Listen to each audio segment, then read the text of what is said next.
15 years together, 2 kids, a ton of laughs and tears, endless late-night chats, and so many sneaky kisses.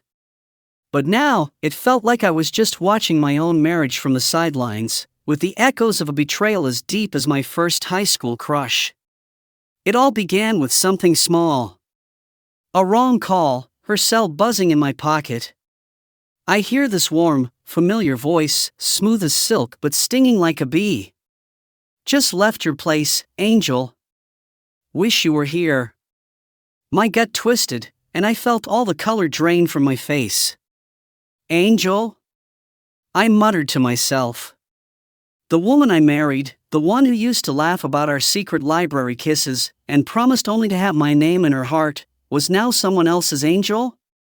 The call cut off, but the damage was already there. The air was thick with unspoken accusations, and the silence was unbearable. My wife walked in, humming an old high school tune, the one she sang when we snuck out to that off-limits party, the start of our whole thing. "Hey, babe," she said, all smiles. But now, her smile seemed fake, like she was hiding something. I was at a loss for words, my mind racing with questions, anger, and a kind of hurt that felt like a punch in the gut. "Angel?" I finally choked out. Her smile flickered for a second, like a candle about to go out. Then, she laughed it off. "Oh, that? Just an old buddy," she brushed it off.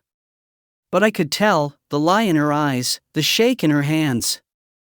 The truth cut through the facade of our marriage like a knife. 15 years, built on teenage passion and secret moments, falling apart before my eyes. It wasn't just any phone call. It was a reminder of a past. I thought she was long gone, a sign that maybe I never really knew her. And with the weight of betrayal heavy on me, I knew this was just the start. I had to face the truth, no matter how dark it got. Him. Just saying his name filled me with burning jealousy, like my blood had turned to hot lead. He was tall, dark, and had this charm that made him irresistible. And my wife, the girl I've loved since we were kids, she was somehow drawn to him, like she couldn't help it. I saw how he looked at her, and how she'd get all flustered by his smooth comments. I confronted her, and pushed her until she swore up and down they were just pals. But once trust starts to crack, it's tough to fix. And those cracks just kept getting bigger. Life turned into a constant struggle between work and family. I was spread too thin, maybe relying too much on her, taking her for granted. I thought our love was solid, built on a lifetime of shared memories. So when I walked into our kitchen and saw what was happening, it hit me like a ton of bricks. His laughter was echoing through the room. My wife was looking happier than ever, hanging on his every word. The way they were together sent a chill down my spine. They noticed me, and their smiles wavered for a second, like they were actors caught off guard. "Hey, love," my wife said, trying to sound cheerful. But I could see the panic in her eyes, the way her hands shook. Like a snake ready to strike, the truth was there, just beneath the surface. We'd fought about this guy before. I'd let out all my worries, scared of losing her to someone like him. She reassured me, and promised me they were nothing more than friends. And I believed her, like a fool. But now, everything we built was falling apart, showing the decay underneath. The silence between us was overwhelming, broken only by her petty fights, and how she suddenly couldn't stand my touch. For 6 long months, this agony wouldn't go away. I couldn't stand it any longer. "Is there someone else?" I asked, my voice rough with emotion. That's when she exploded. She threw everything she could at me, old hurts, twisting them into weapons. It was like she was trying to turn the tables, and make me out to be the bad guy. For a week, our house was like a battlefield, filled with unspoken accusations. The angel from the phone call, those sneaky looks, her pulling away from me, all added up to a clear picture of betrayal. The mask had slipped. The friend, the partner I thought I knew, was gone. In her place was someone I didn't recognize, a liar, a cheater. At this point, I knew something was going on, so I knew I had to figure it out. I booked her a spa day on my day off, and made sure she was pampered entirely while she left the house. Me and an electric buddy placed small cameras around the house. She came home smiling and even gave me some attention. I thought that maybe the spa day was all she needed, some time to wind down. It was almost like back in the day while it lasted. So after 2 months of recording, I didn't find anything and I was so happy, feeling like a dumbass for putting this camera in my house. I stopped watching the cameras for a while. They were just there, completely out of sight, out of mind. One day, I got a notification on my phone, telling me that something in the house was ajar, or something like that. So I thought I'd check the cameras, since I could see if one of the kids had broken something as I flicked through the camera. I stopped at my front door and noticed a black pair of shoes next to another pair. It didn't look like any of my shoes. So something in me said to go to the bedroom camera. As I looked at that camera, no one was in there, and the bed was still made for some odd reason. I just kept flicking through the camera, and then caught my wife coming out of the laundry room with him behind her. She fixed her clothing, and he was buckling his pants. My heart shattered as I couldn't believe what I was seeing. Everything inside of me wanted to go home and kill both of them. I'm not gonna lie, but I thought about my kids and how losing both parents won't benefit them, so I shut everything in my office and, ashamed to say, I cried. I wouldn't know how long, but long enough, where my eyes felt like they were swollen. And after that, I knew what I had to do.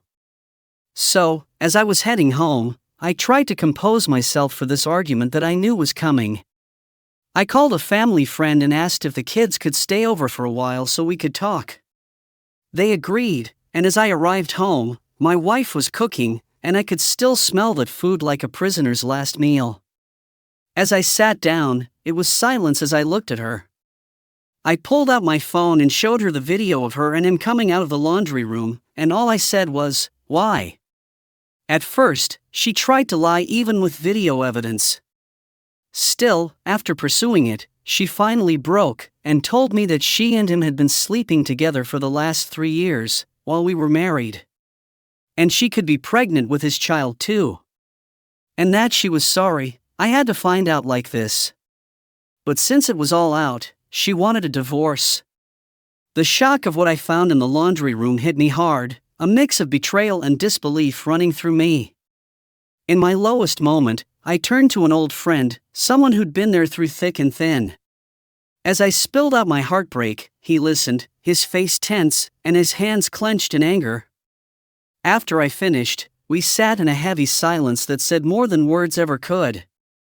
"This is terrible," he finally spoke, his voice cold and bitter. "She's not even sorry, and now she might be carrying that guy's baby? And she wants a divorce?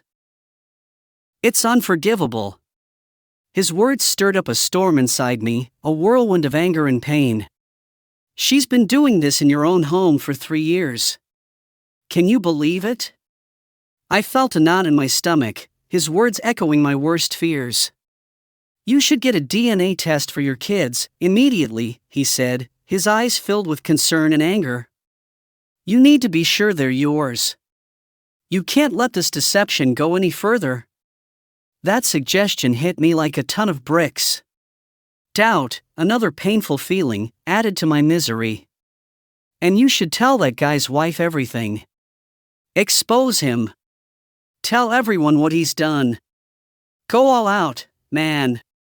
It's the only way you'll get any justice." He was speaking out of anger, wanting to stand by me. But as I heard him, part of me shrank back. Was this the path I wanted to go down?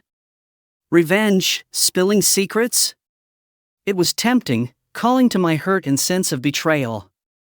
But another part of me, maybe the part that still remembered who I used to be, questioned if this was the right thing to do. The thought of dragging my kids through a revenge plot, of becoming someone I wouldn't recognize, made me hesitate. I left my friend's place with a heavy heart. His well-meaning advice had opened up a whole set of tough choices. Could I really choose the path of total destruction, or was there another way through this mess? Driving home, I thought of my kids, their innocence in sharp contrast to the darkness in my life. I realized then that whatever I decided, it had to be something I could live with, something that wouldn't make me feel like a stranger to myself. This fight against the poison of betrayal wasn't just about dealing with my wife's cheating. It was also about keeping my own integrity in the face of terrible pain. As this chapter of my life closes, I stand at the crossroads of decisions and consequences. I invite you, dear reader, to ponder the complexities of human emotion and the intricacies of moral dilemmas that life often presents us with. How would you respond to discovering such a profound betrayal of your wife, if you were in my shoes? Would you consider taking my friend's advice or choosing a different path?